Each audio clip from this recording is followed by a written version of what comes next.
So we're playing Smuggler's Run for Game Boy Advance, and I want to talk about um, what I call learning to play the game right.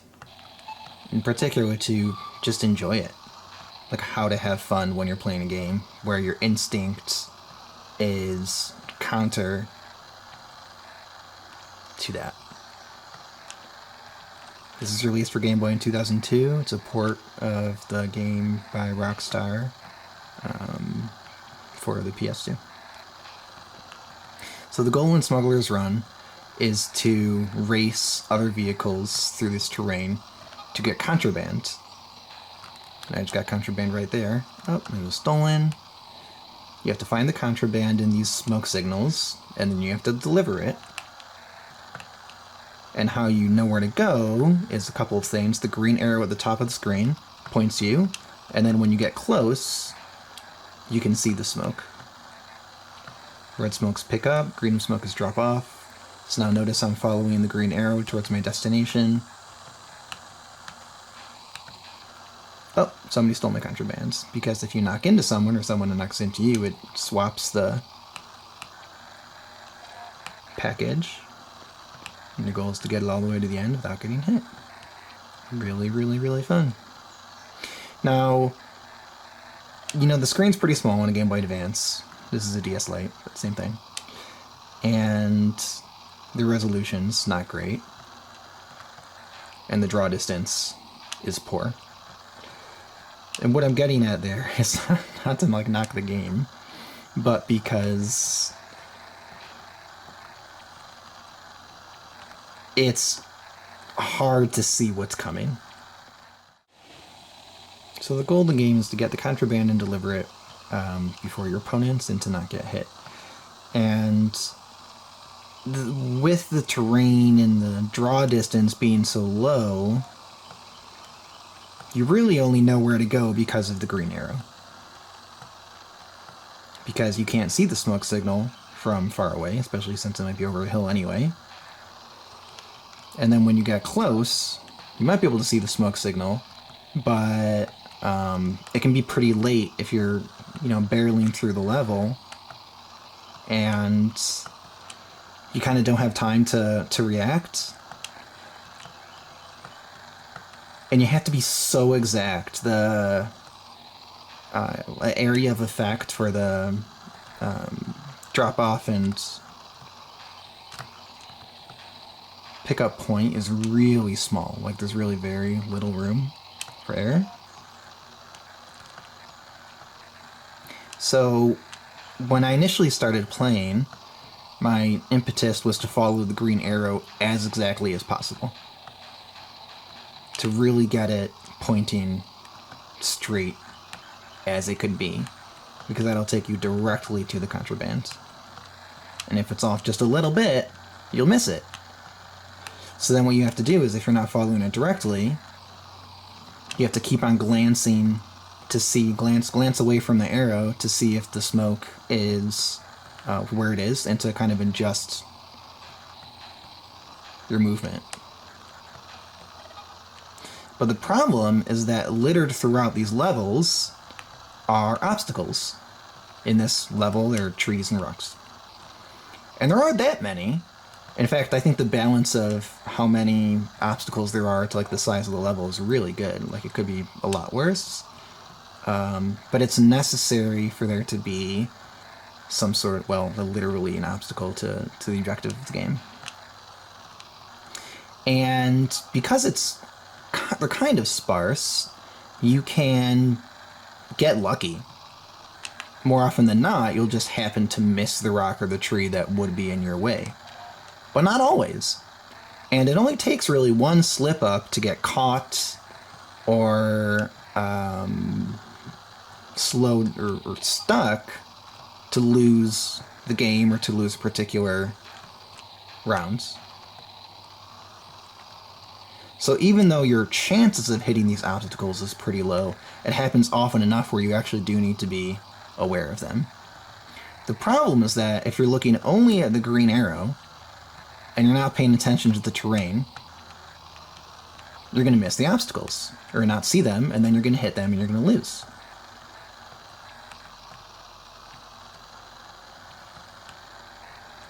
So the conflict here is that the area of pickup of the contraband and drop-off is so small that you really need to be as close as possible.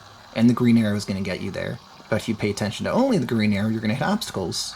But if you pay attention to only the terrain, you're not going to be close enough to the smoke to get your contraband. So I needed to relearn to play the game to enjoy it. And that was essentially to focus on the terrain more often than not. Keep your arrow out of the corner of your eye, knowing more or less where you're going.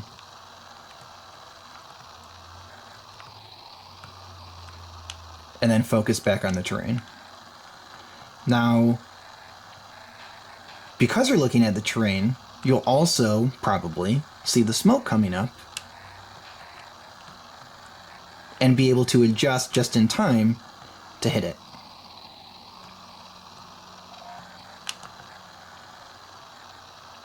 And what I'm trying to say here is that the game, when I initially played it, was more frustrating than not, because I felt like I just needed to focus on the arrow. And it wasn't fun, because you're not watching the game, you're watching the arrow. You're not playing the game. It's like when Molyneux demonstrated Fable 2 at E3 that one year. It would have been like, I don't know, 2005-ish? 2003? And you have a dog in Fable 2. And in his demonstration, it's a really great moment. He goes, the problem is that the Dane mini-map in the corner, because when people are playing the game, you just look at the mini-map and watch your little arrow or whatever it is demonstrating your character go where it needs to go. It's more effective than looking at the actual screen. So his goal with this dog design was to have the dog lead you or point you to your options or where to go, so you wouldn't have to look at a minimap. And it's a great idea. I actually haven't played Fable 2 yet, so I don't know how it worked out. But another example that comes to mind while I'm thinking about it here is Natural Selection 2. And Natural Selection 2 is it's like aliens versus humans capture point control. The aliens have like night vision, and it shows you enemies through the walls like wall hack. But it was easier to see at night than it was to see with the regular vision on. And then you weren't really enjoying the art design and the lighting of the level, because you're kind of in this orange glow all along, or this orange filter. And I remember reading patch notes when I was playing it about how they tried to just keep on balancing it and adjusting it so that it was useful, but actually not in a way unuseful in other ways, so that you wouldn't be motivated to use it all the time. Like, it was actually hard to see in certain ways that it was more advantageous to have it off.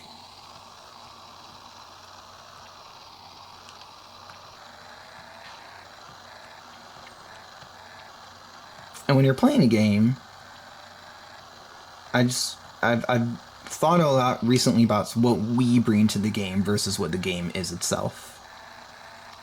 And it's almost this skill or an approach to be able to adapt to the way the game is expected to be played or needs to be played to enjoy it. Also useful is a map.